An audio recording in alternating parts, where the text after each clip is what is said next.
You know, I really hate people who lie when selling stuff. This guy lied through his teeth about this head.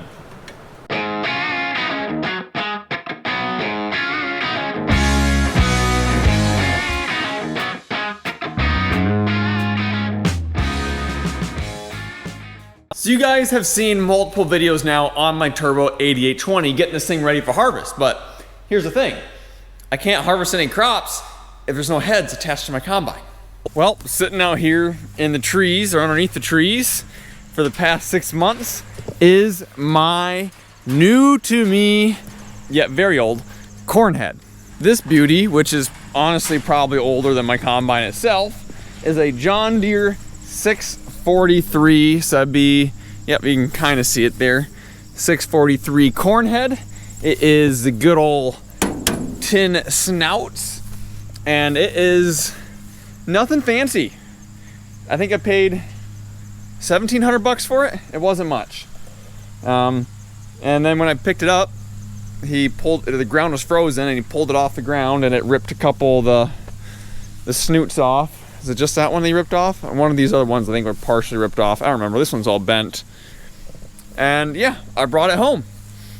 And then the next day, I went on Facebook Marketplace, and there was a guy not that far away from me that was parting out a 643. So I was able to grab a couple of other snouts here, tin snouts that, you know, have had a couple repairs done to them, but are okay condition. And I also got a brand new set of stock rolls because theoretically, he told me that the stripper plates and the chains were new about 300 acres ago. Now they're going to need a good lubrication because they've been sitting outside here. But the stock rolls, I know you can't see in there right now, but they are pretty shot. And typically, aftermarket stock rolls new are about 100 bucks a piece, and you need 12 of them. And I was able to go pick up a full set for 100 bucks that are slightly used, but way nicer than these ones. So that's going to be today's challenge, is trying to get this connected to my combine, take it all apart, and see if I can't get these stock rolls off. And I don't think this corn head's been used in a couple of years, so they're gonna be a battle. Like, not a little battle, like a big battle. Obviously, this header trailer did not come with it. I think it's like a 38-foot header trailer with a 15-foot corn head on it. But let's see, I don't have my pickup with me today, so I gotta go find something to hook onto this and pull it out of here so I get my combine connected to it. It'll be the first time that I've connected something to my combine.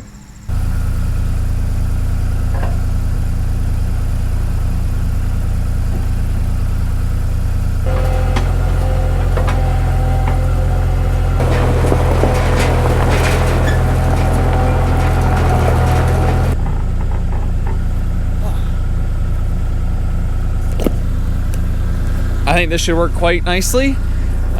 This is the neighbors, but they're pretty cool. I think they'll be okay with me using their lot a little bit to line up my combine and make sure I get it put on straight.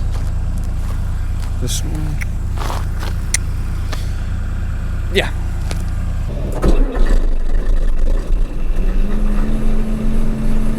There we go. So here's the deal. I've connected heads of combines before. And it's never really been, you know, it's not really that hard, but it's always been on the S770. I think that's probably the only combine I've ever really done it to. And, you know, the S770 has a feeder house that is directly in front of you. This one's offset. So I don't know what this is going to be like.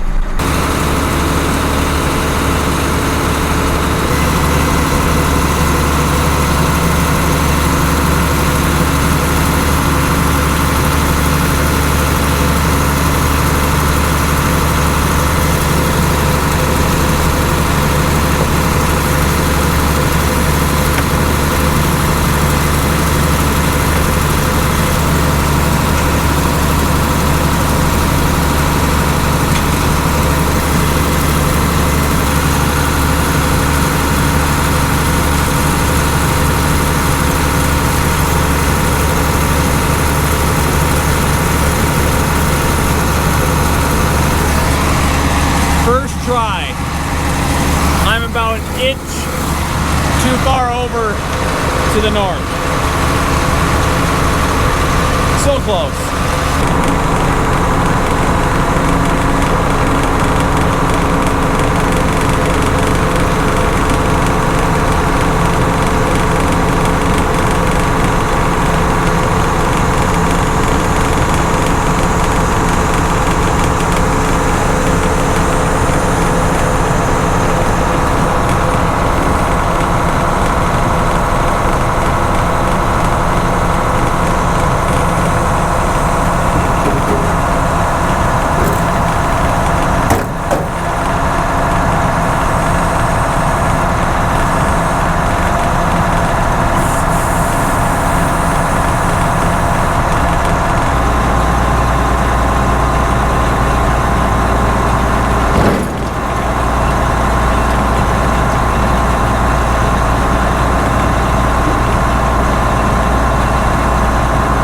I got it on, and I know some of you guys are probably thinking at the beginning of this video, an 8820 and a 6-row head, you know, that doesn't really work. Is the combine, or the head even wide enough to go past the combine tires? Well, the answer is yes, by about 3 inches. So there's basically one reason, or there's 2 reasons I went with a 12-row or a 6-row head instead of an 8-row head. The first reason is that I'm gonna be by myself. I don't have a grain cart operator. So I want to be able to make one round, or at least close to a full round, without having to stop and then, you know, get out and go unload the combine. So 6-row head is gonna be a lot easier to do that than an 8-row head. And secondly, I have a 12-row planter, so it's gonna match up better with a 6-row head. I do have RTK on the planter, so I'm not, you know, I think an 8-row would be fine. I guess I could have bought an 8-row that only took 6 rows at a time. That would have been fine too, but this was cheap and it'll work. I know some people are saying that I won't be able to keep the combine full. Well, a lot of people back in 1980 were running 8-row heads on 8820 and 150, 160 bushel corn. Now I'm gonna be pushing a 6-row through 250, 275 bushel corn. So there's stuff has changed a bit over the last 40 some years. It is nice to see the combine with a head on it though. Before I get talking too much, I suppose I should probably see if I can get the pins latched.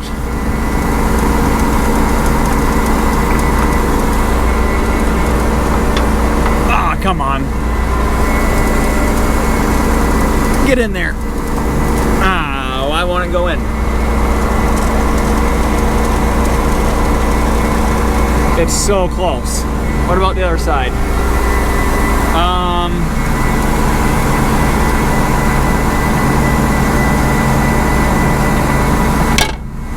There we go. Now people won't yell at me. Will this pin go in? This one goes in.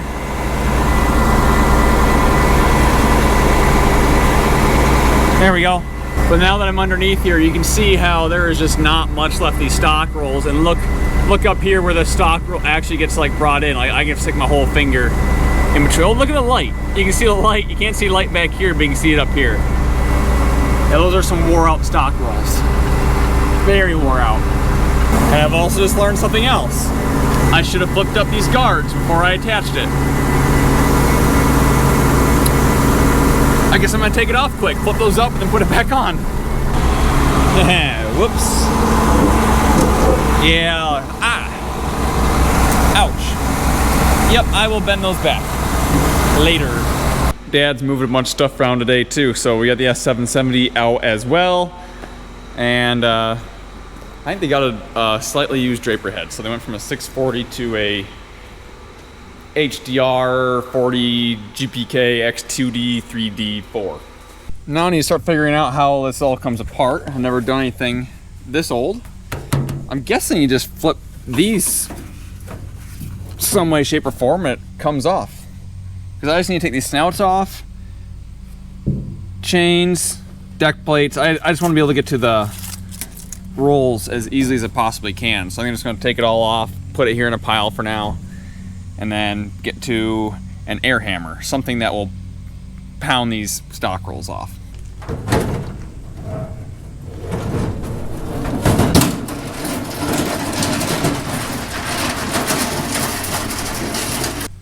It's a tad bit heavier than plastic.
Okay, how do these work?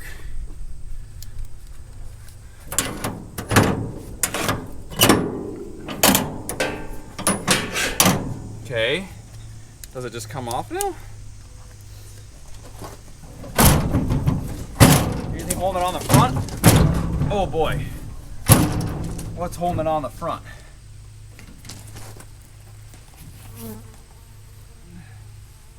Does it slide in maybe?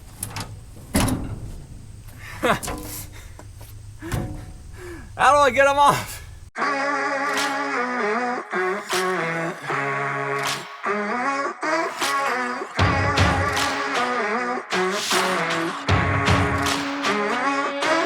The storm is coming, but I'm prepared. I'll be gone for a while, but don't be scared. Right now, I don't know if I'll ever arrive where the grass is green and we're still alive. I hope I'll see you on the other side. I know that I'll be paying for. My cousin Alex came over at the right time to help me out. That worked pretty good.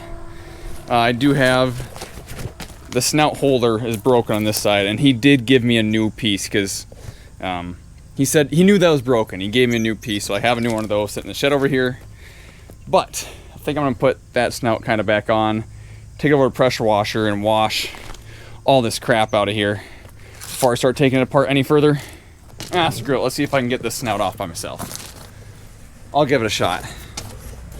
I'm not exactly a super strong person, but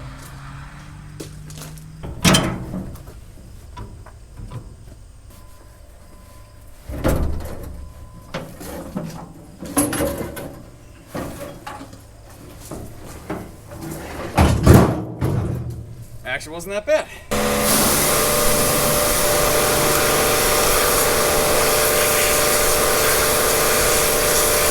So after washing this off last night, I decided to head home. It was getting pretty late, so it's the next day, but while I was washing off, I noticed something. A bunch of these gathering chains are actually on backwards. So I will have to fix that. See, that one's on backwards. That one's on backwards. That one's on backwards. Yeah, so a bunch of them are on backwards. So I'll fix that once I get everything taken apart, but the goal is to get the chains off, get the deck plates off, and start trying to get some of these rolls off. We'll have to see if I can do it with an air hammer or if I need to go and grab a puller from my John Deere dealer. I think they would let me, as long as we're not doing one at the moment, I think they'd let me borrow it for a day or two. But it's been a while since I've done this, a few years, but I think to start, I have to loosen these, if they'll loosen. Do I need to loosen up here first? I'm trying to remember. The trick was air.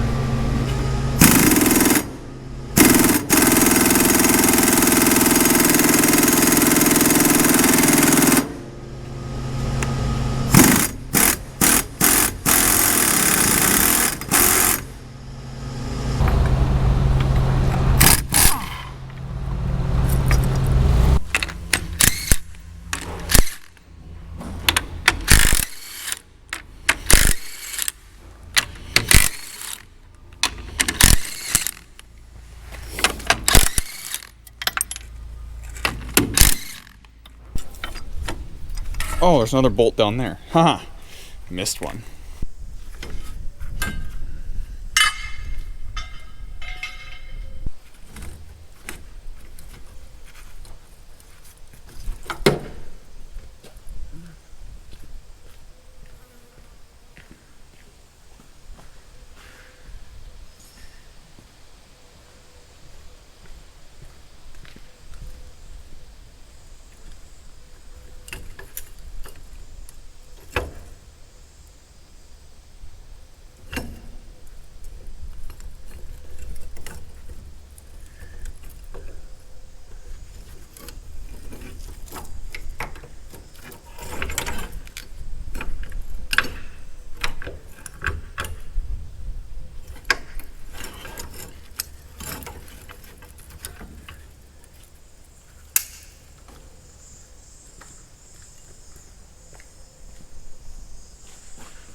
So I basically got the entire top end of the corn head taken apart. Not much to them. Now the only thing left is there's these little shields underneath right here that will block that stock roll from coming out. There's just 4 bolts on either side. I already got one taken off over here. You can see the difference between the shield right here and no shield. So I think I can make pretty quick. I think I can make pretty quick work of that. So now we got probably the hardest part of this whole operation here, and that is getting these little roll pins poked out. So the new style rolls have a bolt to go in the end. You just take the bolt out and you take the roll out, put the new one on, put the bolt in the end, and call it good. These ones have these roll pins, and then there's 2 bolts on the shaft up here. I don't understand why you need both this and that, but I've been told that these roll pins are no fun. So first thing we're gonna try is air hammer. I think my punch is a little bit too wide. Oh, maybe not.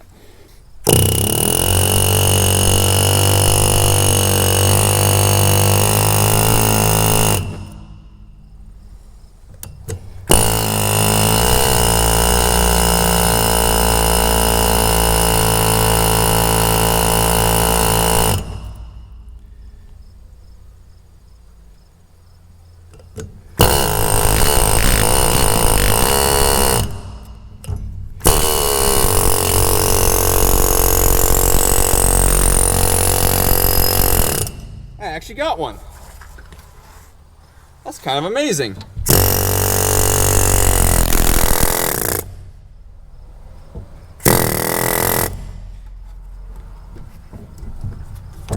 Now I gotta get it out of there somehow.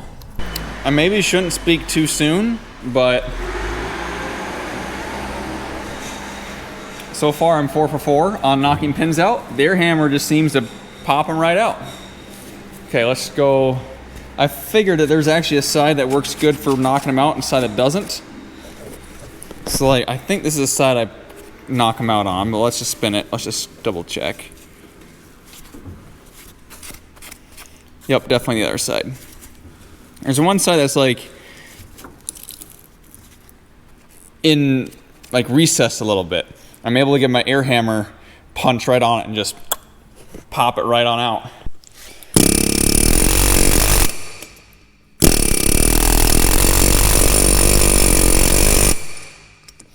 It's kind of hard with one hand.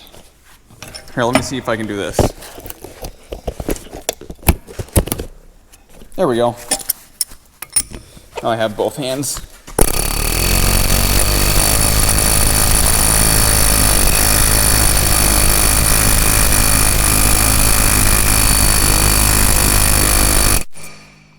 Oh no, this one ain't moving, of course.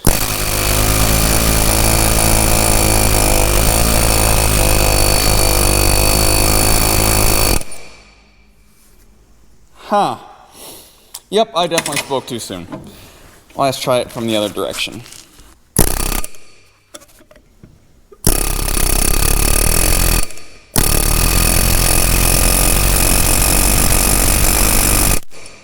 Nope.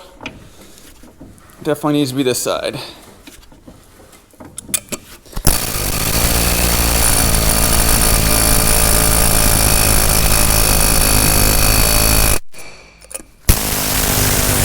There we go.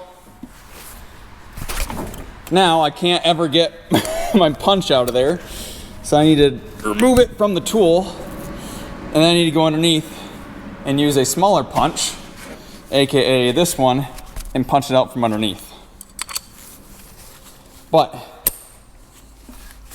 I'm just glad that so far it's actually been going. I need my hammer first, I guess.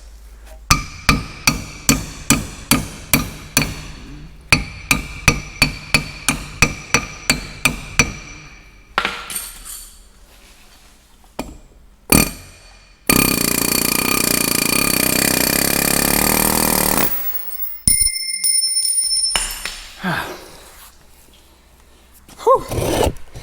Nothing to it. So all the pins are out, all the bolts are out. So now all I need to do is air hammer all these off, which I think is also going to be a pretty hard thing to do. But I have 2 new stock rolls. So these are aftermarket ones. And then I have this entire pallet of slightly used ones, but they still look like they're in super good condition, especially compared to mine. So these were $100 a piece. I paid $200 for 1 row of new ones, and then this whole entire pallet's $50. And the reason I bought 2 new ones is because there was one of these that he used the previous owner used a torch to get off, and I don't want to put that one back on.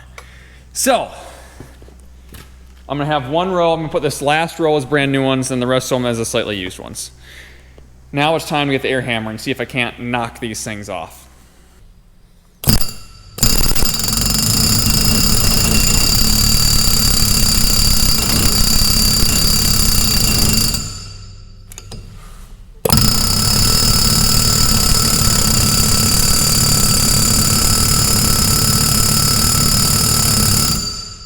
Wow, that hasn't moved a bit. This is the big air hammer.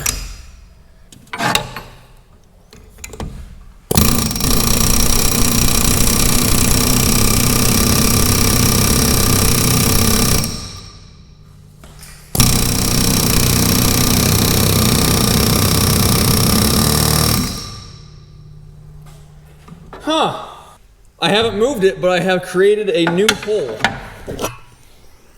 That wasn't there before.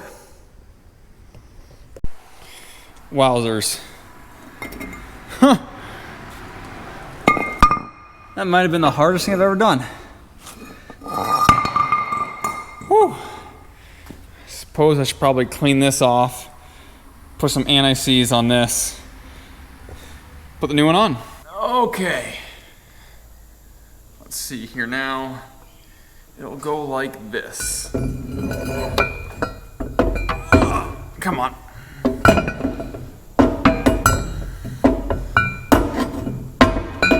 Okay.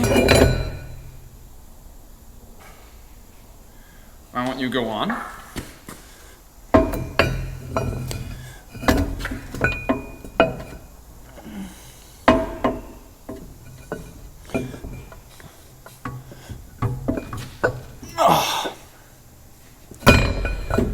So it's the next day. GoPro ran out of battery and space on the memory card.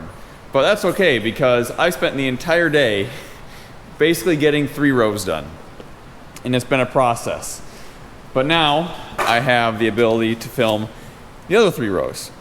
So I was gonna put the new ones on the end row, but I don't remember why. I ended up putting them over here, but they painted over the threads, then we had to retap the threads. And then while tapping the threads, we ruined the threads on this one. So I don't know if I have to go get another new one or what the story is there. But let's see. That row's done. This row's done. That one fell off earlier. Yeah. So progress hasn't made. But yeah, it was literally all day. This poor air hammer got used probably for multiple hours of hammering, and my hands hurt so bad. But we've kind of come up with a process for getting these off. And to be honest, I'm pretty sure these are probably the original stock rolls, because first of all, you can tell by the shafts. Now, they have been on there a while. They are rusted out really bad in here. And then look at all the welding that's been done to these things. I mean, these things have been welded on more than once, I'm pretty sure. But yeah, so here you can see this gap on the old ones. I can stick my finger up dang near like a third of the way up the roll. And then we go to a set of these used ones I just put on. If I spin them a little bit. Look at that. I can't even get my finger in there. Now, today I'm gonna have my dad help me a little bit. He's gonna heat it up while I hammer it. Now, we have to be careful with the heat because it is possible to start burning these seals out up here, and then your grease leaves your crankcase, your gear case. Yeah, last night after you left, I got this one put back on, or this one taken off, put on. Question for you. If we run one new one right next to one used one, is that gonna create an unbalanced I don't know. problem? Might be. Because the problem is that in order to get a new stock roll, I need to go to Sioux Falls. Because I don't want to put, I think the aftermarket ones are slightly different than the John Deere ones, and that could create I wouldn't worry about it in 48. Yeah, but I also don't want to take a $3,000 gear case out of an $1,800 head. I don't think I can do that. I mean, in theory, you could put everything back together and just put it on at the end, right? Put the snouts on everything else, just do it from the bottom. Yeah, I suppose. I want to get it so it slips on and off easily. I don't. You're referring to the one that I wrecked? Yeah.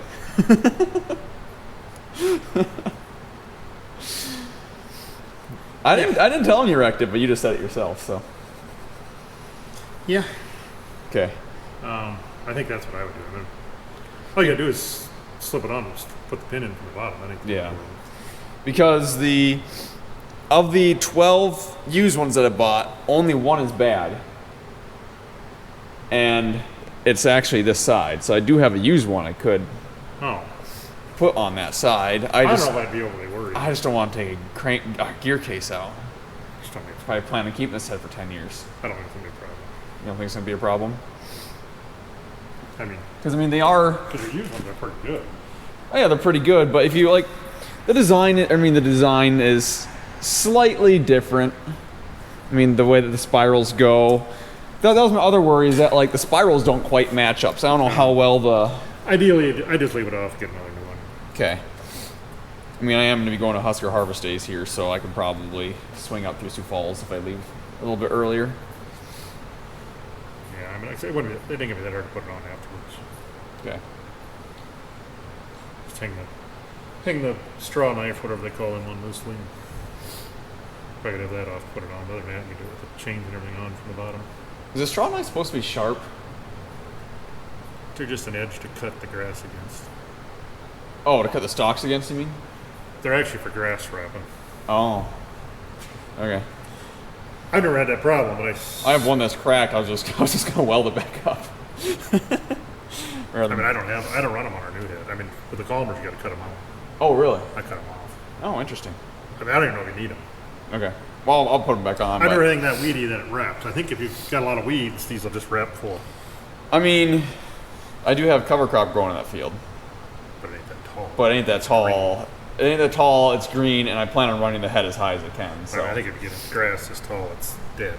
yeah, okay, I can see that. And weeds, it can wrap up in there. I see. I've never. Yeah, no, I should be well above my cover crop. So. Never had that. Okay, well, I'm gonna get some gloves on and my hearing protection and my eye protection. Suppose one of these two. Probably the one closer to you.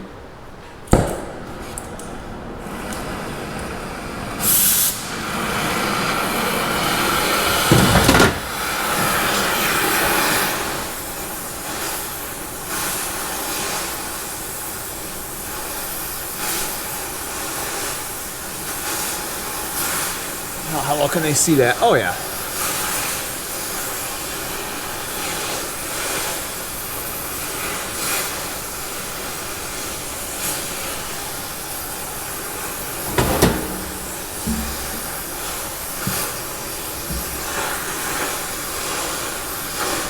I got a spot for me to, where you gonna hammer from? Right here. Or an area I can heat from?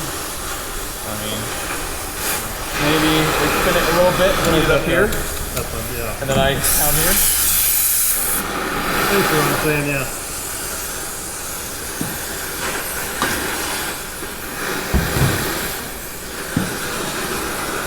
The amount of tools that I have accumulated for doing this is insane. Yeah, I don't care what that project I'm working on over there. Yeah? I'm like, I basically need about 3 tools. The head is just full of. Oh yeah.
Bad too. I'm guessing they all are, but give me a second. You want to put that? I gotta be able to time them. You want to put one on before you get this one? And then these shafts have enough rust on them that we can't get the new ones to slip on. And I don't want to beat the new ones on, so we're taking some emery cloth here and just cleaning them up a little bit. Actually a fair amount, but makes it much easier to get the new ones on.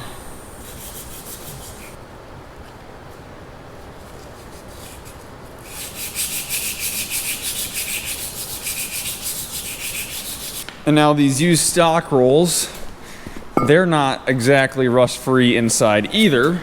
So I've kind of found a solution to help clean them up a little bit. I don't know if I can see this very well, but if I shine my flashlight down in there, there's basically, actually this one's better than most, but there's 2 holes that the shaft has to go through. Take this little mini wire brush.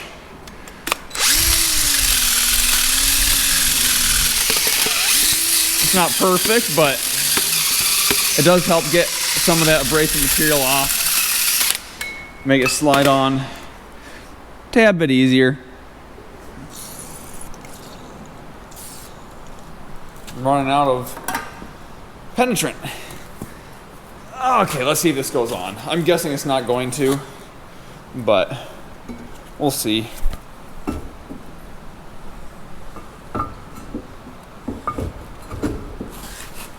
Nope. That means more emery cloth.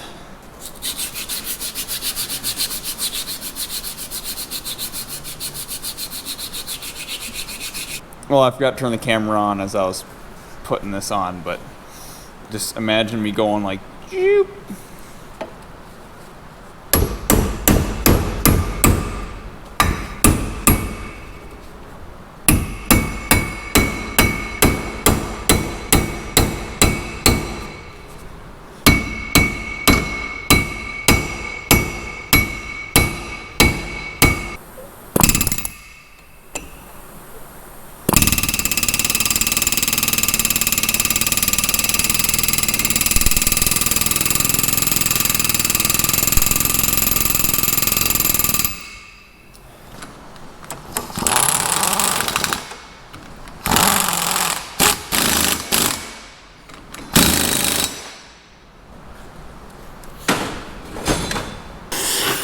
Yeah, I think it's mostly the, like when I put them back on, it seems like it never gets caught up back here. It's always getting caught up here. Guessing the rust runs down in there. You know, it's downhill. Amazing they come off at all when you figure for.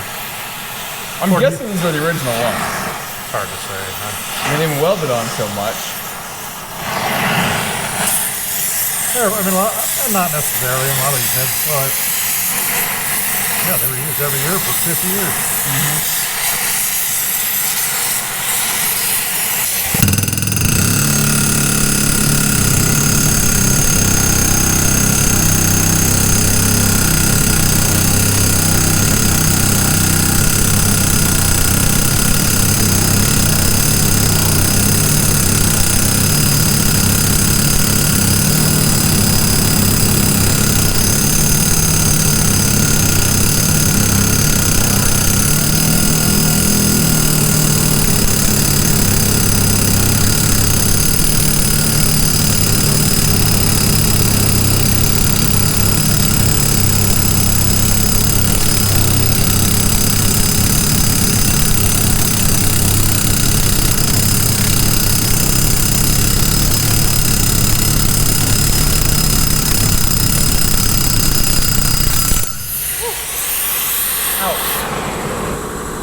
Nope. Still. Oh. I can't get it off. Where's it getting caught?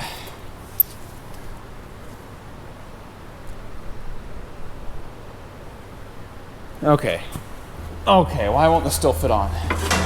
Hammer?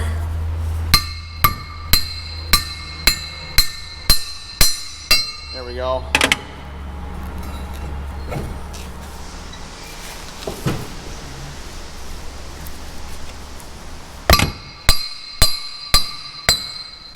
Okay, that didn't take too much tapping.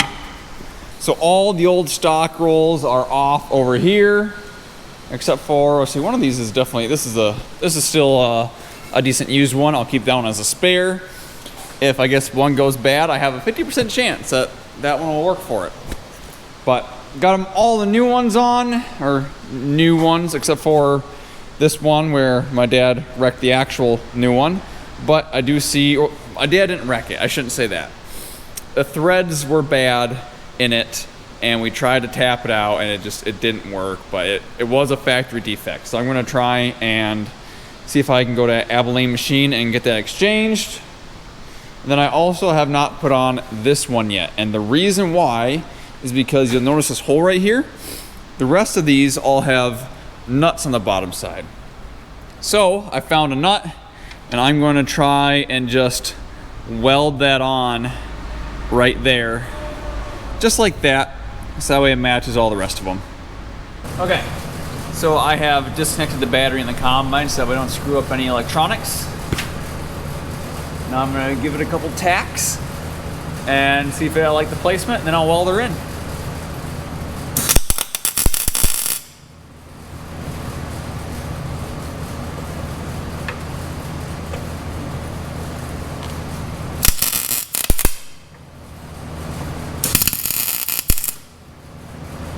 Was that an ugly looking weld underneath there? Yes. Will it hold on the bolt? Yes. Mission accomplished. Well, it is yet another day, and gosh dang it, I want to run this corn head before this video ends. Since the last time you guys have seen me, which is about 10 seconds ago, because that's how videos work, I was just finishing up the stock rolls, but I started looking at the chains for this head, and I was told that these things were replaced 300 acres ago. He lied. So here's the old chains. Take a look at this. See all that side-to-side movement? Yeah, that's not good. And this is probably one of the better ones, to be honest. There was a couple that were really, I think this was one of the worst ones. Oh yeah. Your chain's not supposed to be doing that. So, I made a trip to Sioux Falls this morning and picked up basically a full rebuild kit, chains and sprockets. So I already got 2 rows done. Got the sprockets on the 3rd row, and then I have 3 rows untouched. I'll bring you guys through the entire process. Kind of the goal here is not having to touch this corn head for like 10 years, or probably as long as I own it.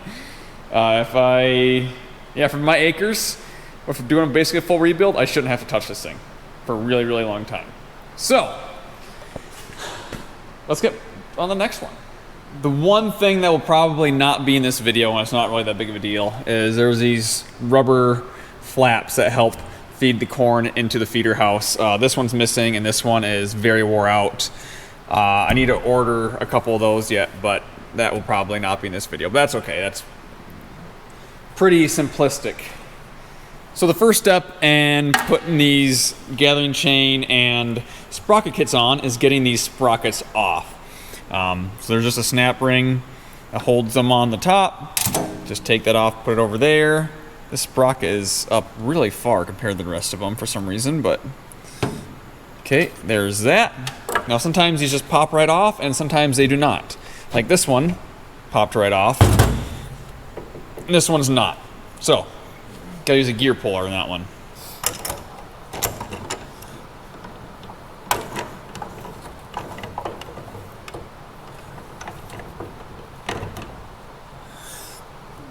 Is this the correct gear puller? Probably not. Does it work? Yeah, for the most part.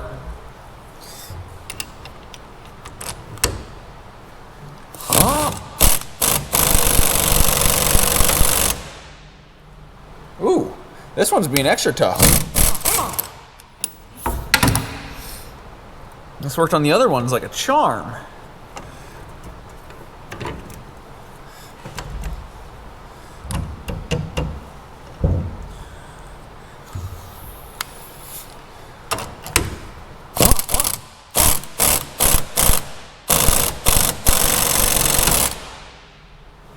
Haha. Wow.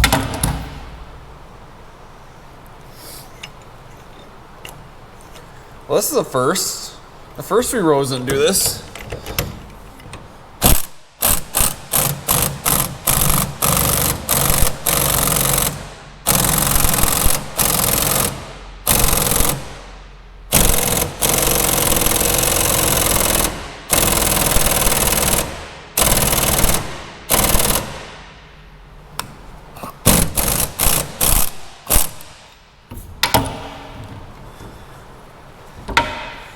I don't think it moved at all. Wow. I found a 2-prong puller. We'll see if this works a little bit better. Theoretically, it should. A little more even on there.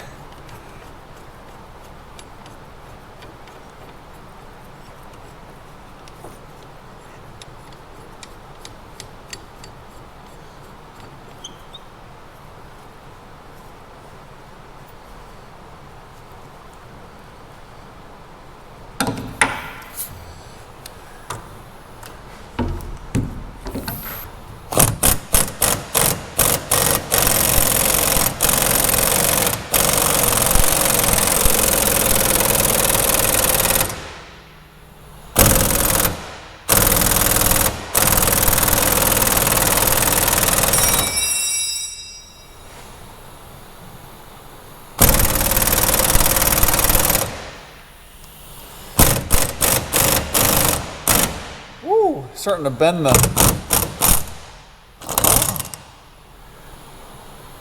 I think it went up a little bit, but not much.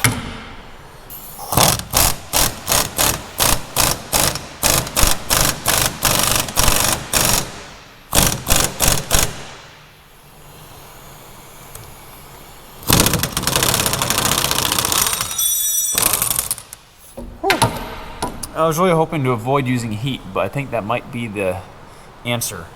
Maybe I'll soak it in penetrating fluid first and just soak it every few minutes and then try it later and do the other ones first. And if that doesn't work, then heat.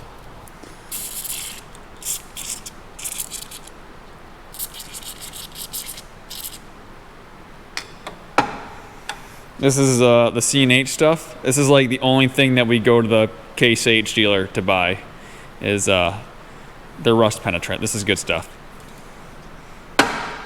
So next are the deck plates, which are these right here. Now typically you'd put new deck plates on here as well, but I mean these are basically brand new. Heck, the paint's hardly wore off.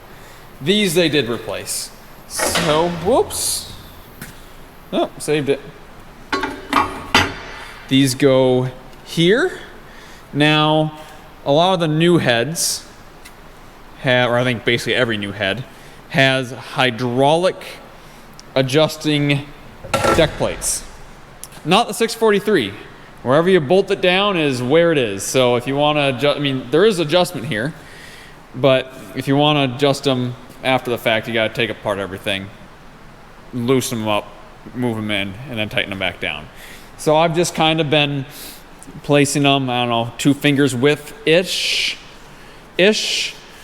I figured that's enough to get a good sized stock through there, but still take the ears off. There's really no perfect system for doing this, I guess. After you got your deck plates where you want them, next is the chain guide. So this is the old chain guide. As you can see, there's a hole wore through right there. So I figured it was probably time to replace these as well. When I went to Abilene Machine to get my rebuild kit, they had 2 options for chain guides, either steel or cast. The cast was a bit more expensive, but I think they'll last a little bit longer and they're definitely heavier, so I bought the cast ones. So let me grab, I'll just grab one for now for demonstration. And this lines up with this hole and that hole, just like that. You kind of got to do it carefully, otherwise you'll move your deck plates. However, these cast ones, you know, and I don't know if these are an aftermarket design, if they're copying Deere or what, but they are different. They do need a longer bolt. So I went to the hardware store and got about a 1/2 inch longer bolt. And now it works just dandy.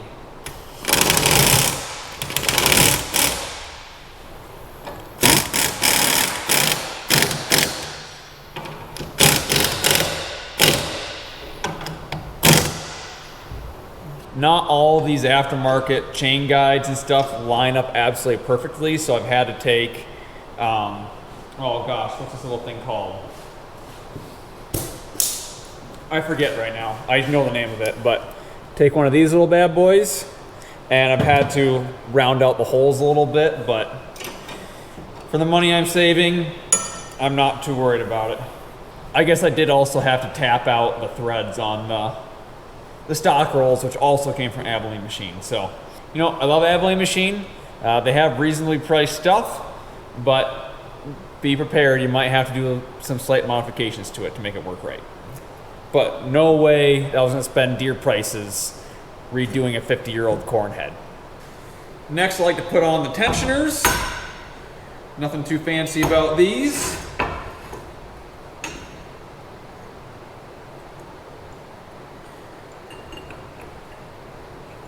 I bolt the actual body of it on first. I do not do anything to spring because it's nice to be able to push this all the way back. So that way I can get the actual chain started. And then each one of these, of course, gets a new sprocket. The sprockets themselves are not actually in that bad a condition, but a lot of the bearings in these things are shot. I know you can't see it at all, but that one's really sloppy. Where was the one that was really bad? I must have threw it away already. There was one that was, oh yeah, here we go. Nice. Yeah, that one had about 5 minutes left in it.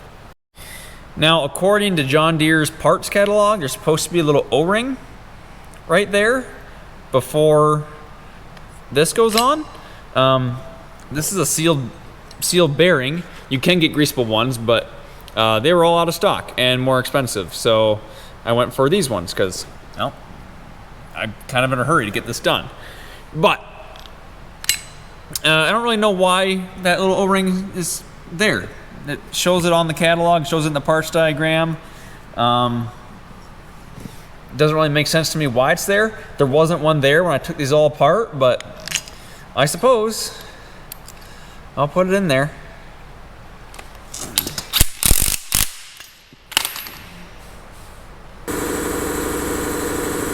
And of course, next comes the chain itself.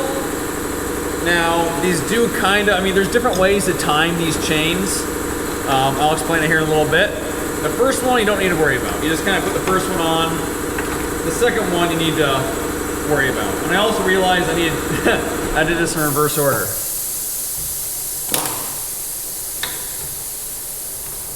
This actually needs to come off. I gotta put the chain on and then put this on. Like that. There we go.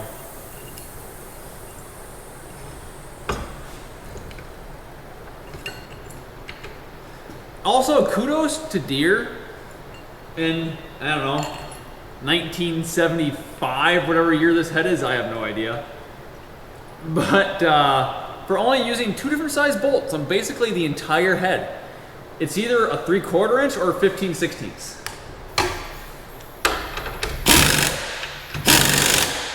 Makes the amount of tools I need much easier to manage. So now this part is probably the trickiest of the whole thing. I gotta get this bolt through this hole and then get that nut on it. Usually if I sit here for an impact and just kind of push and impact and maybe mess with this bolt too, or this nut, I can usually get it to go through pretty easily. Yeah, it's honestly not that bad.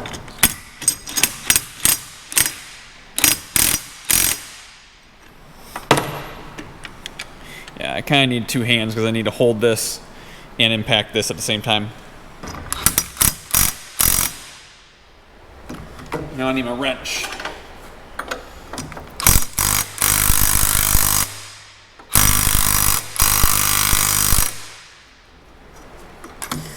So this is a tensioner for the chain. You don't want too tight, not too loose. Some of these are getting brand new springs and some are not. So they act a little bit different, so you can't adjust them all the same. But as long as I can still move this chain a little bit, you know, my goal is I want to move this chain a little bit, and then this nut needs to go flush up against this side. Yeah, I'll get in a little bit. But the idea is that if there's a lot of tension on this chain right here, it'll actually push the spring up and kind of move the whole assembly up like this. So, kind of a neat system. In case something gets hit or something binds or whatever, there's some play in there. Okay, now the second chain is more important to timing. So I'm just gonna set this down like that for a second. So there's two ways to time this. Either you can have these little hooks match up with each other like that. Now I've been told that that is better for downed corn. I don't know the reason why or the thinking behind it, but the other way to time it is to stagger them every other like this.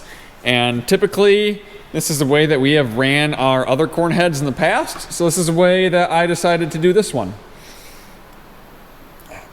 I don't know, leave your comments down below as to why you would do one way or the other, or if you want to be like, I forget which corn head of my dad's it is, if it's the 8 row or the 12 row.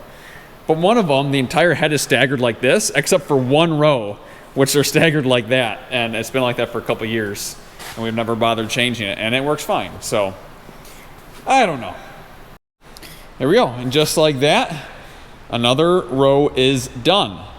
Now, theoretically, you just gotta put the snouts on and go, but I got 3 more rows left, and I'm still fighting this thing. So, I'm gonna skip this one for now, go to the other ones. I remember the days, all those years ago that never fade away. And I remember your face when you hit the ground. I can recall the time and place on a midnight walk through the old streets, trying to turn back the clock to the days of old, back to the days when all the things we knew were made of gold. As the world moves on, time sings a song.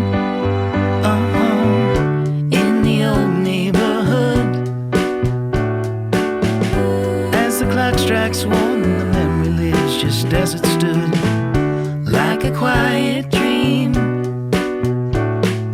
The shadows of that time are cast beneath the streetlight beam. Somewhere in that time lapse, my battery died, so apologize for that, but every row is done except for this one.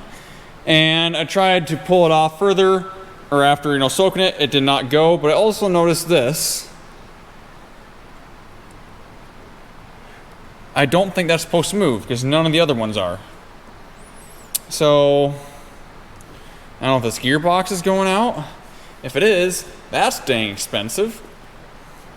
I don't even know how to take a gearbox out of this thing, to be honest. Is there oh, there's a clutch, and maybe it's not as bad as I think. I still don't want to replace it. I don't know what, ouch. Ah, that's sharp. I still don't know what to do. Find the torch and give her some heat. Might be my only option, really. For all you safety people out there, I know, okay? It's really late. I want to get this corn head done. I did take a pry bar and see if I could wiggle any of these other ones, and I could wiggle a fair number of them, a fair amount, so I'm just gonna pretend like that's okay. I have 40 acres of corn this year. I'm sure it'll get me through the year. And then after the year, usually our local dealership has like a corn head inspection for a few $100 or something. I'll get that done and mention that I can wiggle some of these and see what they say. It should get me through this year though.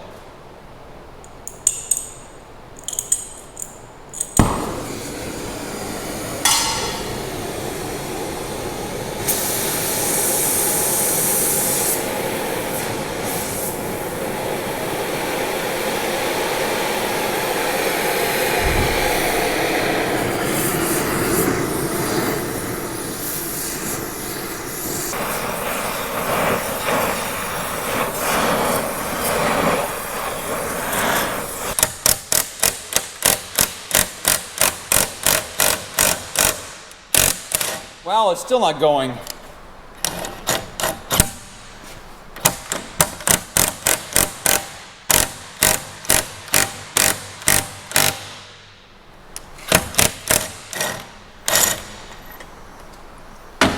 Now what?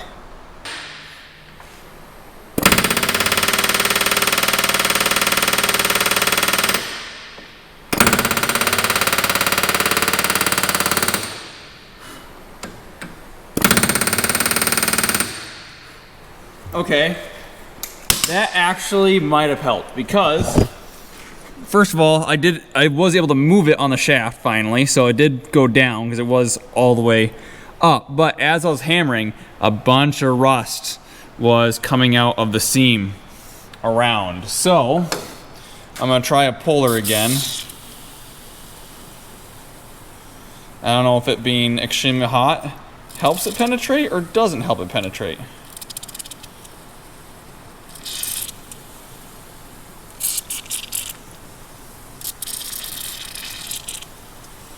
Okay, let's put a puller on it again. Was it not recording? No! I hit the record button. Oh my gosh. I got it off. Used a puller right after the air hammer. Turns out that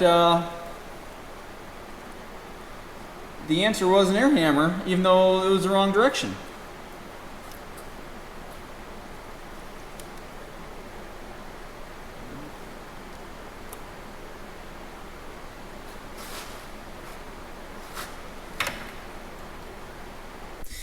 Okay, so it is about midnight, and it heads back together. I got it connected to the feeder house, like the drive shafts.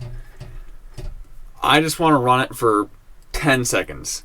I did pop a couple of the gear case little grease covers off, and there is a little, there's grease in them. I wouldn't run it through a cornfield the way it is, but to turn it on for 10 seconds is not going to hurt anything. I'll grease the rest of them tomorrow, but I just want to see if this thing spins. I've spent a lot of time on it. So, I don't think I can just turn the head on. Nope, I gotta turn the feeder house on. Or the threshing unit. Looks like we're clear. Okay. Okay, and head engage.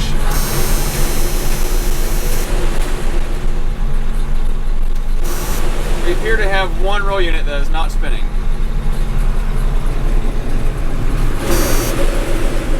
Row number 2. Why are you not spinning? The rest of it's all spinning. Ugh. I'm assuming that broken clutch in there probably has something to do with it. Huh. Well, next morning, yet again, I don't know how many days this has been now for this video, but I got down here and I said, you know what, I guess I'll pull this shaft, and that was the easiest thing I've ever done. I've been here for 10 minutes. Also, I realized that some of these rows are not working. The sprockets, like this sprocket right here, is hitting the chain, and so is this one. So I don't know if there's something I have to redo or adjust here, or why that's doing that on those particular rows. Jump around, but that's not as big of an issue as a row just not turning. So I just gotta get this, got the shaft out. Where are we at? Over here. Shaft is out. I just gotta get this cover removed, and then I should be able to pull that slip clutch right off. And then I guarantee you on a Saturday that no one is gonna have a new slip clutch for it. So, and they're cheaper on Shoop anyways, like 200 bucks. Now, so far, the hardest part in this whole little project here has been removing this stupid cover, because they put, and maybe it's not factory, but there's a bolt right here, and you need to get a wrench underneath the slip clutch in order to get this bolt off. If I can't get it, it might be a angle grinder kind of removal. Let's see if I can get on it. Wait, is there not a nut? What am I looking at? Oh, there is no nut.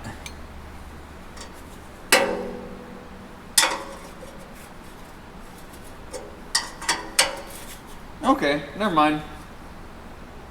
I'm just making stuff up at this point, it seems. Okay, now how does this come off? Probably just those two bolts right there, I'm guessing. Wow, is it ever? Look at that.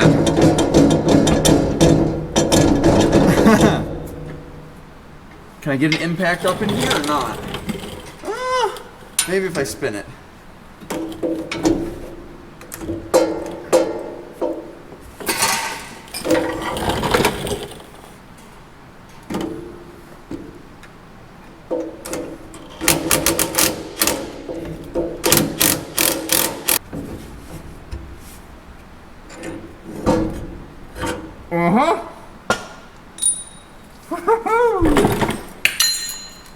Look at me go. It was easy. I wasn't expecting that. Everything I've ever heard about corn heads and underneath has always been a pain.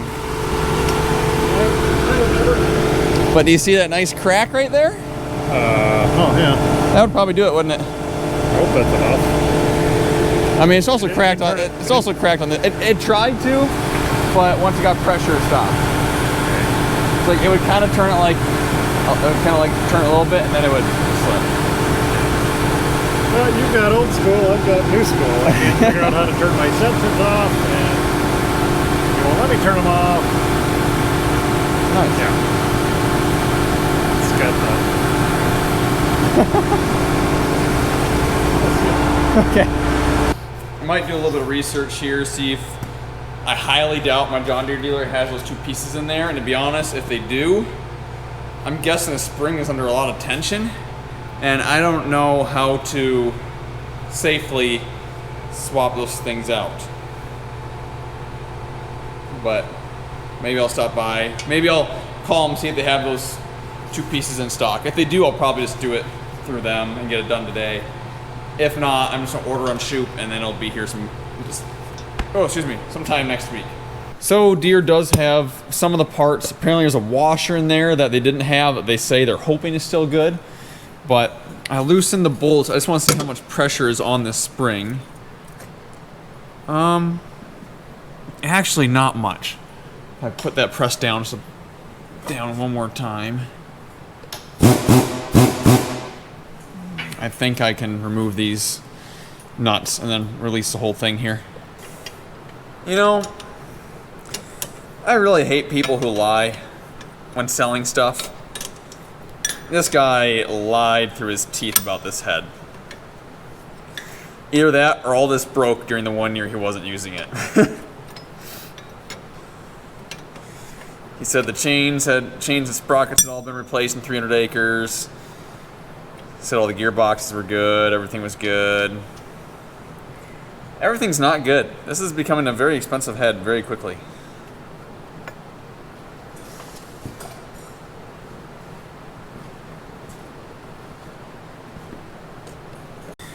Now, if I would have purchased it any other day, I would have asked to see it run on his combine. But I picked it up on a super cold day, and his combine was gelling up as he was getting it on the combine, and so we just quickly got it on the head on the header trailer as fast as we could, so that way his combine wouldn't gel up, and it was, yeah.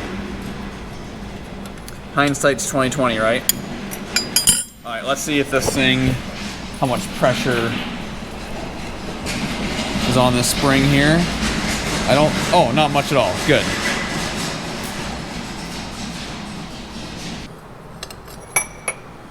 So let's take that plate off. Then we got the spring. Then we got this, which is in 3 separate pieces. Then we got this bottom. Yep, the washer is good. Okay. So theoretically, now,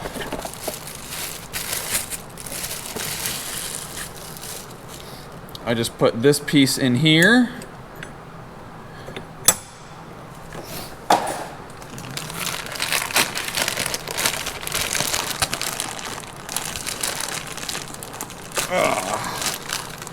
Put this piece on top of it, like so. Put the spring back on. Put this back on.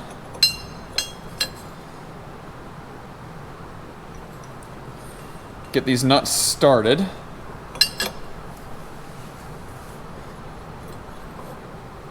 And then tighten everything down.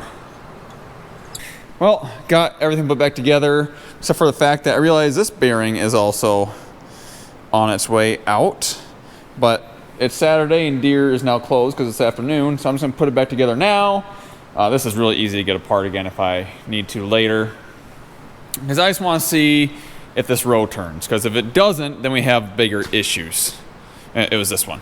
If this row turns, because everyone was looking at my slip clutch going, it should still turn if there's no load, which is scaring the crap out of me. So, yes, that's where we're at.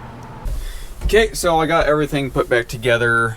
I'm starting to think that the hammer straps or the idler straps that hold those lower idler pulleys on are all wore out enough that they're putting that lower sprocket at an angle, which is catching the chain. And it's expensive to buy new ones, so I might just try bending them all in the press a little bit, see what happens. But yeah, I'm gonna make sure that roll unit turns. Now, I do not have the right kind of connector for my feeder house, so it might run for a few seconds and then these 3 rows might shut off. If that's the case, it's because I have the wrong connector. I do have the right one at my parents' house, in my dad's car to be specific, and that's not here right now. So, feeder house on. Head. Hey! They all turned and then the chain fell off. But they all turned. My next thing is dealing with some of these sprockets that are not sitting correctly. Yeah, you hear that?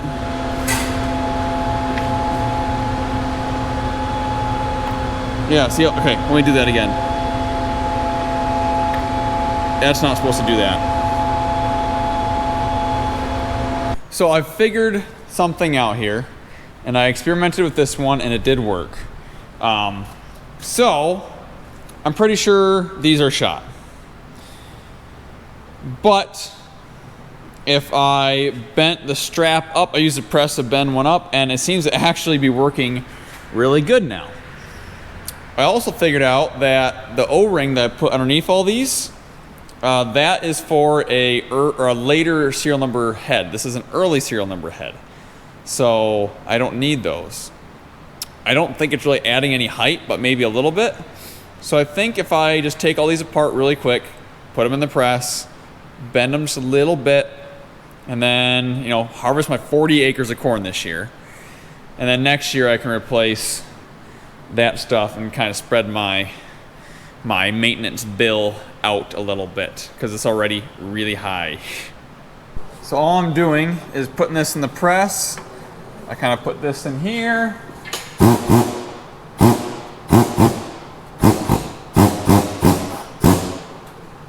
Give it a little bend. That was maybe a little bit too much actually, but should work. Then I remove this little O-ring that doesn't do anything. Put it back on. Now, theoretically, if I turn this, this is gonna be kind of hard because they're all loose and all the chains are probably gonna bind. Oh wait, this side's actually attached. Ooh, I gotta do this yet. I'm trying to turn the feeder house too right now. That doesn't work too hot. How do I do this? Okay. So here's kind of the moment of truth. What does it do here? Look at that. Went in that chain really nicely right there. I don't know how well the camera's pointing at it, but yeah, the rest of these are starting to bind up now. Cool. We're gonna do that. That'll get me by for the year, and then next year I will replace these. Well, there we go. I have finished for now. Now I gotta get working on my yield monitor, which will be in a video or two here for you guys. But wowzers, is this a lot? But I bent these all up. They all track nicely now. That's something I can look at doing in the future. Also, I did a little research last night on these gearboxes up here. Apparently there's a bushing that can allow for some play, but it sounds like they're not too bad to replace. So maybe if I can get this during the winter, if I can get this in a shed, tip it on its back, I can actually take some gearboxes off and do some of that stuff too. We'll see. We'll see how it works this year, I guess. I'm not too afraid of it. I saw a couple forums in Ag Talk that basically just said, like, yeah, there might be some play in there, you know, some allowable play. It's kind of up to each person to determine if it's enough to do something or not. So, but yeah, now I got to get a couple parts ordered. And we'll be ready to rock and roll come corn harvest. I gotta get the bean head out too yet. There's a lot to do. Thank you guys for watching, and I'll see you in the next one.